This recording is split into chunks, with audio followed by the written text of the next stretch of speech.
নমস্কার, আমি কৃষ্ণপদ অধিকারী। আমার ছোট্ট একটা ইউটিউবের চ্যানেল আছে, চ্যানেলটার নাম don't care, Facebook page Krishna Krishna.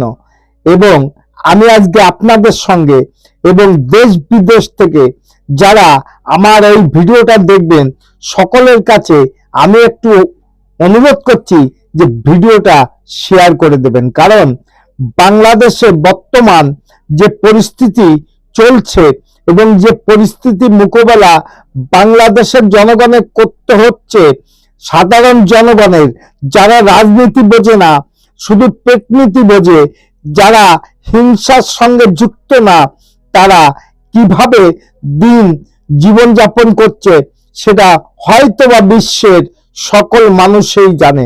কিন্তু আপনাদের কাছে বলছি, বাংলাদেশের যে জনগণ আছে, যে আমার সোশ্যাল মিডিয়ায় যে পরিবার আছে এবং পরিবার যারা নেই তারাও আমার ব্যাপকভাবে আমাকে সাপোর্ট করছে এবং ভালোবাসছে। কারণ আমি মানুষের কথা বলি, মানুষের সঙ্গে থাকি, মানুষকে নিয়ে চিন্তা ভাবনা করে চলি। মানুষ কিভাবে একটা ভালো পজিশনে ভালো জায়গায় যেতে পারবে সেই জায়গায় দাঁড়িয়ে আমিও যে কথাগুলো বলছি কথাগুলো শুনে রাখুন। যে বাংলাদেশে যেটা হচ্ছে এটা কোনো সভ্য সমাজে হয় না এবং হতে পারে না। কারণ যে দেশে পুলিশ প্রশাসন এবং সেনাবাহিনী পর্যন্ত নিরাপদ নয়, সেই দেশে সাধারণ জনগণ কিভাবে নিরাপদ থাকবে জানি না। কিন্তু আমার কষ্ট হয়, দুঃখ হয় যে বাংলাদেশের ওই যে মানুষগুলো, অসহায় মানুষগুলো এত নির্যাতন, এত অত্যাচার হচ্ছে, তার কোনো প্রতিবাদ হয় না কেন জানি না। আমার কাছে অনেক ভিডিও আসে, কিন্তু তার থেকে দুটো ভিডিও সংগ্রহ করে এই ভিডিওটা করছি। কারণ এটা দেখুন, এটা সভ্য সমাজে হয় কিনা, বাংলাদেশ কি সিরিয়া হতে যাচ্ছে সেই নিয়ে আমার ভিডিওটা। আশা করি বাংলাদেশের জনগণরা কুশলে থাকুক এবং শান্তিতে থাকুক, ভালোভাবে জীবন যাপন করুক, এইটাই আমার কামনা। কারণ আমি কোনোদিন কোনোভাবে অন্যায়কে প্রশ্রয় দিই না, সাদাকে সাদা বলি, সত্যকে সত্য বলি এবং বাংলাদেশে অসহায় মানুষের জন্য আমার হৃদয় কাঁদে। কিন্তু আমার ক্ষমতা অনুযায়ী যতটুকু আমার ক্ষমতা আছে ততটুকু ভাবে বাংলাদেশের জনগণ, অসহায় জনগণের প্রতি ধর্ম নির্বিশেষে যারা অসহায় তাদের পাশে দাঁড়ানোর চেষ্টা করি। চলুন দেখা যাক দুটো ভিডিও কেমন অত্যাচারী বাংলাদেশ জন। আমি ভিডিও শুরু করার আগে বলেছিলাম যেখানে পুলিশ প্রশাসন নিরাপত্তা না এবং বাংলাদেশের জনগণ কিভাবে নিরাপত্তা থাকবে আমি জানি না। কিন্তু আপনারা দেখুন যে আমার স্ক্রিনে যে ভিডিওটা চলছে সেই ভিডিওটার দিকে আপনারা সবাই নজর দিন। কারণ এটা কোনো সভ্য সমাজে হয় না, হতে পারে না।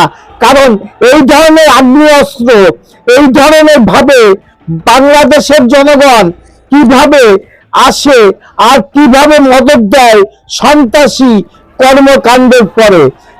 এবং বৈষম্য বিরোধী নতুন বাংলাদেশ যারা আনছে তাদের ভূমিকা যদি এইটাই হয়, আগামী দিনে বাংলাদেশে যে জনগণ আছে, বাংলাদেশে যে জনগণ শান্তিপ্রিয় ভাবে এই 53 বছর অতিবাহিত যারা জীবন যাপন করছে তাদের কোনো অস্তিত্ব থাকবে কিনা আগামী দিন জানি না।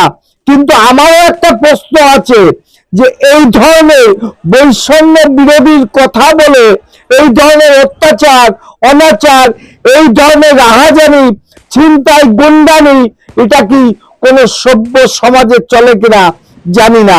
কিন্তু স্ক্রিনে যে ভিডিওটা দেখছেন যদি আপনারা সবাই দেখবেন যে এটা সভ্য সমাজে মেনে নেওয়া যায় কিনা জানি না। কিন্তু আমি যে কথাটা বলছিলাম সেই কথাটা সত্য হতে চলেছে যে আবার কি চিড়িয়া হতে যাচ্ছে না চিড়িয়া হলো জানি না।